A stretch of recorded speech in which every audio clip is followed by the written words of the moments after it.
இன்றே டவுன்லோட் செய்து உங்கள் ஃபேவரட் ஷோக்களை என்ஜாய் பண்ணுங்க. பேசின பேச்சுக்கு வேற யாராவது இருந்திருந்தா நான் சும்மா விட்டுட்டு வந்திருக்கவே மாட்டேன்.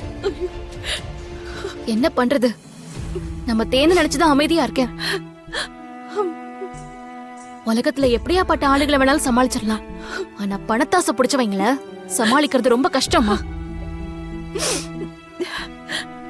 ஆனா என்ன பண்றது, நம்ம தேனுக்கு மாமாவை ரொம்ப பிடிச்சு போச்சு. மாமா ரொம்ப நல்லவரா இருக்க போய்தான் எனக்கு எல்லா உண்மையும் தெரிஞ்சும் கல்யாணத்துக்கு முன்னாடி நான் அமைதியா இருந்தேன். இல்லனா இந்த கல்யாணத்தை நடக்கவே விட்டுருக்க மாட்டேன். நான் வீட்டுல விளக்கேத்தும் போதெல்லாம் நீயும் தேனும் சேர்ந்து நிப்பீங்க. இப்ப அந்த வீட்டுல அவளை விளக்கேத்த விட்டுருப்பாங்களான்னு தெரியலையே. ஏதாவது ஒண்ணு பேசி சரி பண்ணிடலான்னு நானும் ட்ரை பண்ணேன். நீதான் என்ன பேச விடாம தடுத்துட்ட. இல்ல மீனாட்சி, இல்ல, சம்பந்தம் பண்ண வீட்டுல அப்படியெல்லாம் பேசக்கூடாது. நாம என்னதான் நியாயத்தை எடுத்து சொன்னாலும் அவங்க தப்பு பண்ணிருக்காங்கன்னு ஏத்துக்கிற மனநிலைமை எல்லாருக்குமே இருக்காது.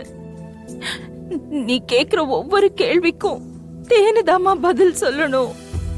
அதான் உன்னை தடுத்து அங்கிருந்து கூட்டிட்டு வந்துட்டேன். எனக்கும் புரியுதுமா, சம்பந்தம் பண்ணிருக்கிற வீட்டுல கொஞ்சம் விட்டு கொடுத்துதான் போனோம். ஆனா ரொம்ப விட்டு கொடுத்தா தலைக்கு மேல ஏறி உட்கார்ந்து மிளகா அரைப்பாங்கம்மா.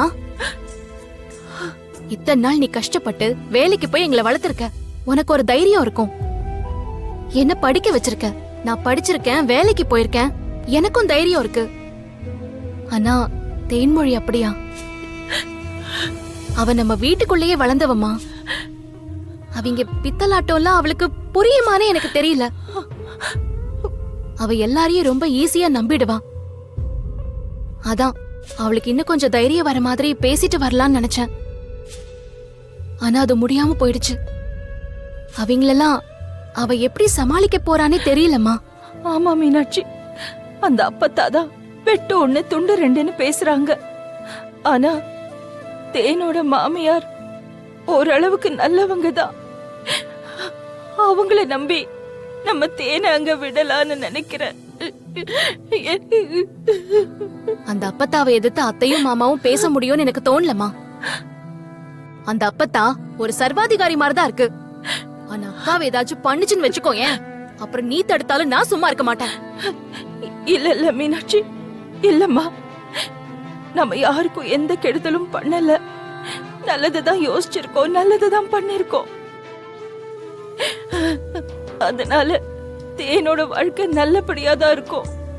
இந்த மீனாட்சி அம்மன் தேனை நல்லபடியா பார்த்துப்பான்னு எனக்கு தோணுது.